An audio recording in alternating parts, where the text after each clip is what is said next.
So when did you realize the impact you were making with this emailing ministry? When were you really convicted? Well, my sister up in St. Paul, Kim, began sending me some email messages that she was getting from a lady named Glendia Redner. And I thought my friends would like these, so I formed a group. I was fairly adept with email then, so I formed a group and started sending the messages out. And it wasn't too long and I started getting comments back like, how did you know I needed that today? And I began to understand these are touching people at a time they need them. So I started subscribing to some other email ministries because I couldn't come up with an original message every day.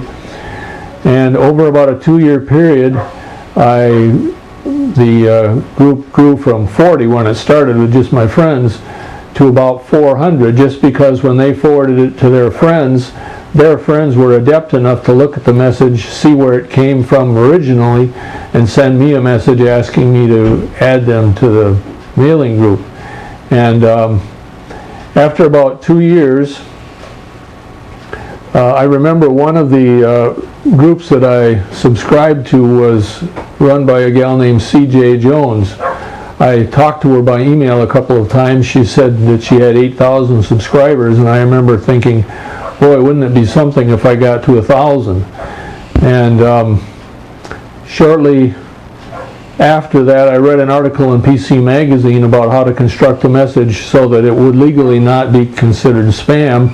They said identify yourself or your group, tell people how to subscribe and unsubscribe, and honor that. So I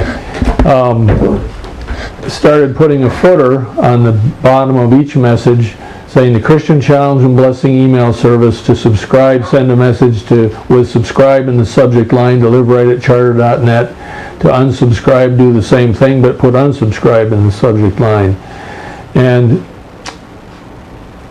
about 3 weeks later, one of my subscribers, a lady named Kath Brinkman that attends our church, sent me a message called Pennies from Heaven.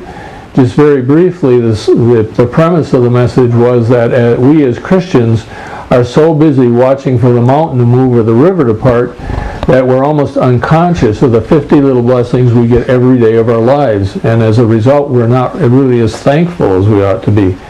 And I thought, boy, that's a great message. And so I sent it out on Thursday night, and I included C.J. Jones in the mailing.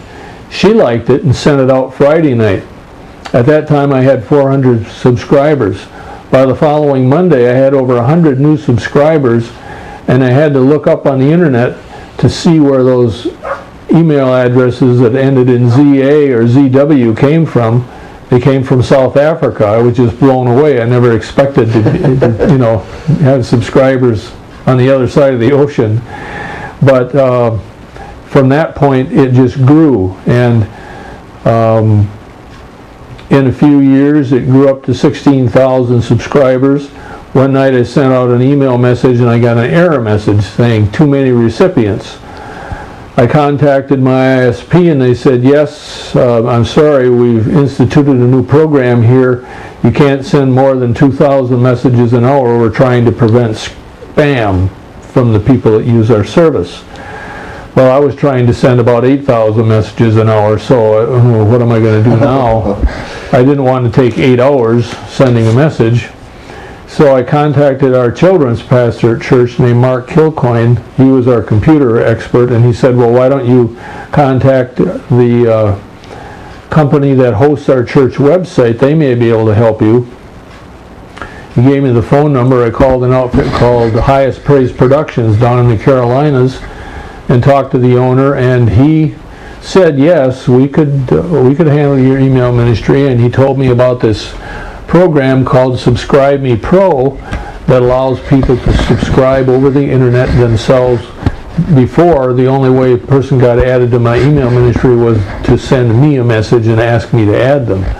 Now, when I began to use that, it sent a link out that people could just go to that website, subscribe themselves to the groups that they wanted, and that, it relieved me of some of the effort.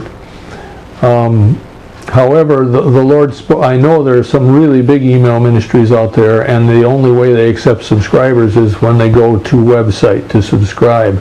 However, the Lord challenged me, how can you call this a ministry if you won't require them to do all the work and won't send messages to people who don't have internet access?